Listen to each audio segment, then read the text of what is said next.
Right, let's go for darker colour now. I'm going to try an experiment. I'm going to use, this is like quite an orangey colour. So I'm going to try, hold on, I'm going to get a different palette. And I'm going to mix that with the opposite of orange, which is green, and see what effect that gives me.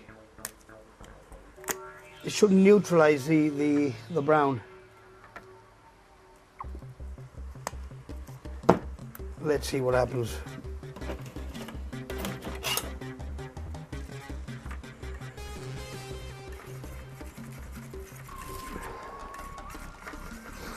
See, we're getting like a dirty grey. Problem is that one is a very good acrylic, the other one is a home-based one. It's not as good, but still, you know, it'll work. Let's see how that looks on the actual canvas. Oops. Okay, these are dark areas. That's what I mean now about abstract.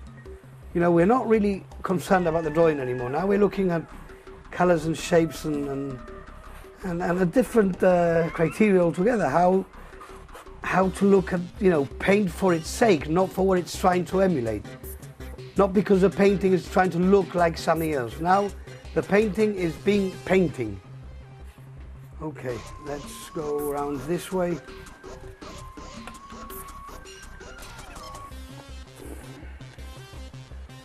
Remember, we're trying to do this as quickly as possible because we don't really have that much time.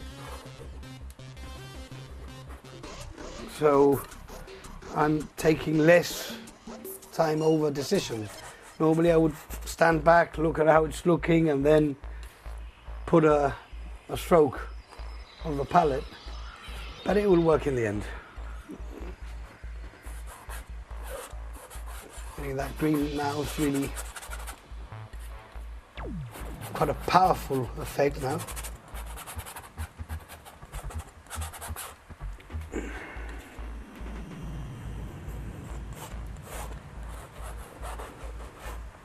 Okay.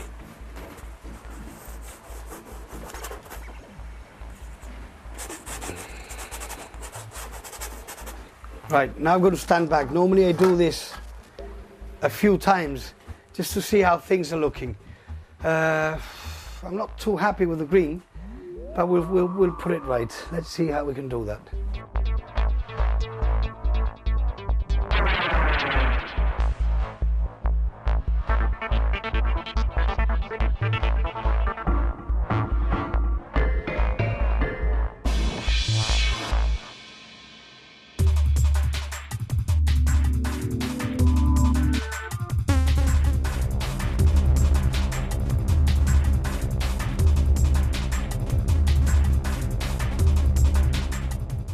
Okay, I've got a burnt amber now. I want to get a sort of darker brown effect, and I like the way that mixes with the green. See, that's becoming interesting now.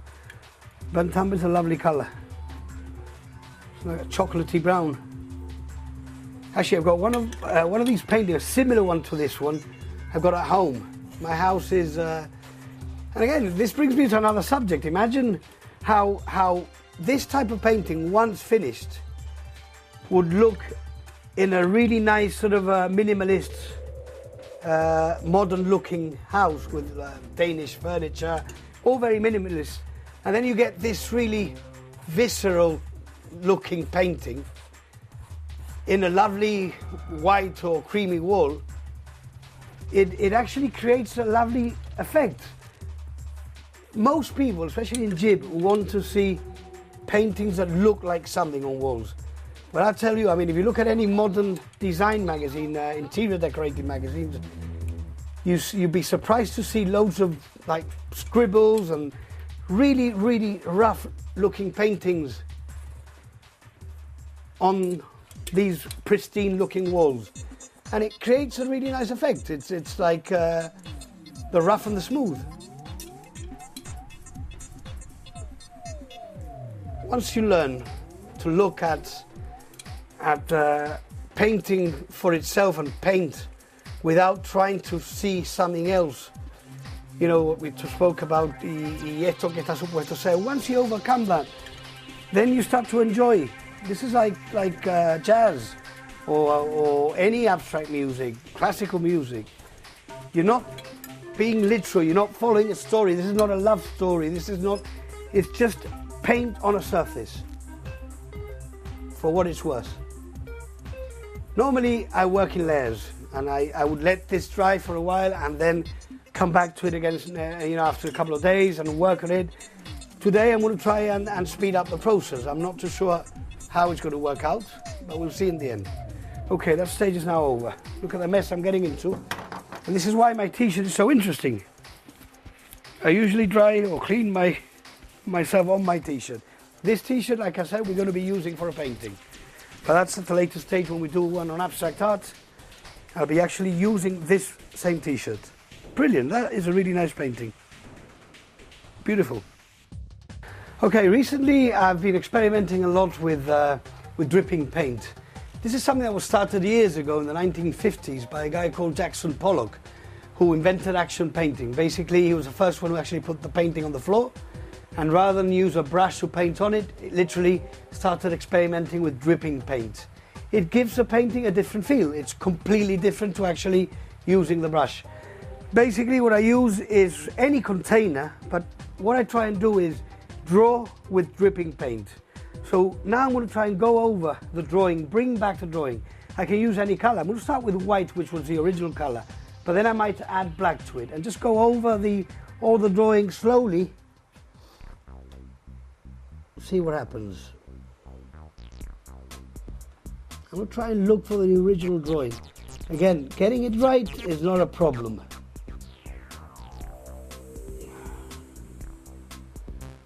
And I'm going to get a lot of drops everywhere, but I'll just go over the basic shape of the rock. And also invent along the way. There might be areas where I go back and even just use more paint on. But you see, now we're getting a new dimension. See over there, you're getting sort of streaks of white. If you do it quickly, you get a thinner line. Sort of a bit like torn stone or rock. I'm starting to now look for the basic shapes. See, that's already beginning to come together now. What looked like a painting that was completely lost, I'm beginning to bring it back again. Back to the future.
Now we're going to change to black.